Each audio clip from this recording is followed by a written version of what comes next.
Il existe plusieurs méthodes de détermination de la constante de temps tau. Nous allons en préciser quelques-unes. Détermination de la constante de temps. Nous savons que tau égale RC. Si on connaît les valeurs de R et de C, une simple multiplication de ces valeurs donne tau. Mais on peut déterminer la constante de temps tau à partir des graphes U égale F de t et I égale F de t. Pour cela, à partir du graphe U égale F de t, nous savons que U égale E facteur de 1 moins exponentielle de moins t sur tau. Alors à t égale tau, on aura U égale E facteur de 1 moins exponentielle de moins tau sur tau. Ce qui donne U égale E facteur de exponentielle de moins 1. Or, exponentielle de moins 1 égale 0,37, ce qui nous donne E facteur de 1 moins 0,37 égale 0,63. E. Donc, nous savons que à t égale tau, U, la tension de charge, est égale à 0,63. À partir du graphe I égale F de t, on sait que I égale I0 exponentielle de moins t sur tau. Avec I0 égale E sur R. À t égale tau, on a donc I égale I0 exponentielle de moins t sur tau égale I0 exponentielle de moins 1. Expo de moins 1 égale 0,37. Alors nous avons I égale 0,37 I0. Nous pouvons alors représenter les graphes I égale F de t et I égale F de t. Nous allons donner la représentation graphique de l'allure de la tension U de t du condensateur lors de la charge. Nous savons que à t égale 0, le condensateur n'étant pas encore chargé, IC égale 0. Et si t est grand, le régime permanent est atteint, le condensateur complètement chargé, UC égale E, la force électromotrice du générateur.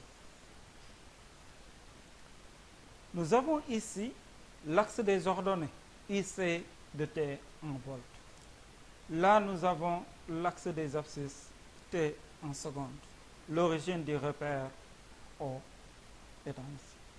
Comme nous l'avons dit, à t égale 0, IC égale 0.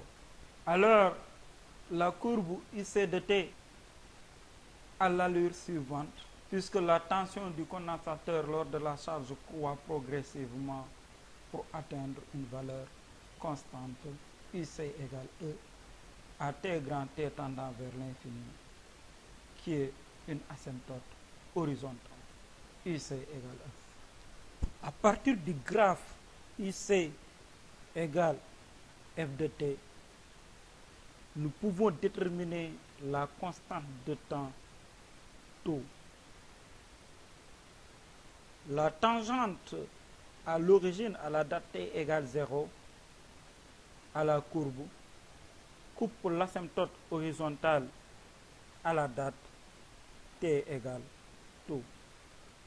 Donc au point d'abscisse tau. Mais nous pouvons déterminer la constante de temps tau d'une autre manière.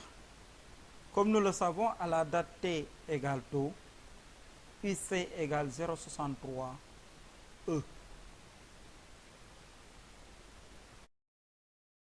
Donc à la date t égale tau, IC égale 0,63 E. La courbe IC égale F de t peut être délimitée en deux parties. Une partie où IC croît au cours du temps pour atteindre sa valeur maximale, c'est ce qu'on appelle le régime transitoire, et une partie où IC est constante et sa valeur va rester de manière permanente ou constante, c'est ce qu'on appelle le régime permanent.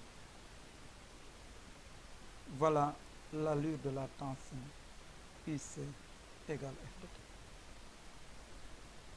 Passons maintenant à la représentation graphique de l'allure de l'intensité I de t lors de la charge. À t égale 0, I égale I0 égale E sur R. Et si t est grand, le régime permanent est atteint, I égale 0.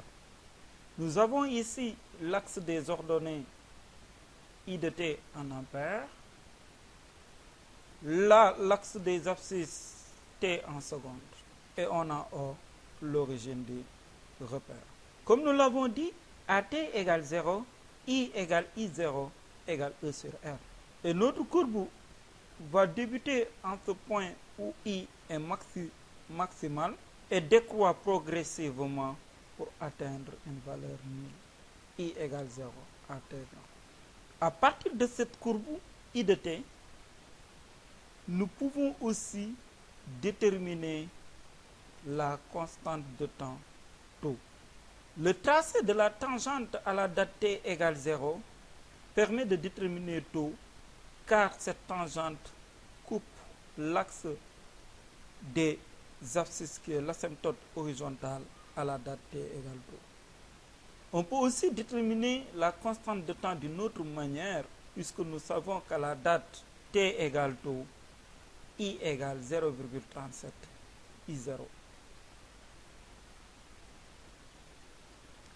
Voilà donc deux méthodes de détermination de la constante de temps tau.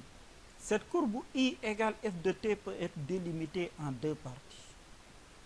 Une première partie où l'intensité du courant diminue progressivement pour s'annuler, qui correspond au régime transitoire, et la deuxième partie où l'intensité du courant est constante et de manière permanente, I égale 0, qui correspond au régime permanent. Voilà l'allure de l'intensité du courant lors de la charge. Nous pouvons constater ici que l'intensité du courant est positive, ce qui est justifié par le fait que le courant circule dans le même sens que le sens positif choisi dans le circuit. Après cette étude de la charge du condensateur, nous allons nous intéresser dans la suite à la décharge du condensateur. On commencera par une étude expérimentale.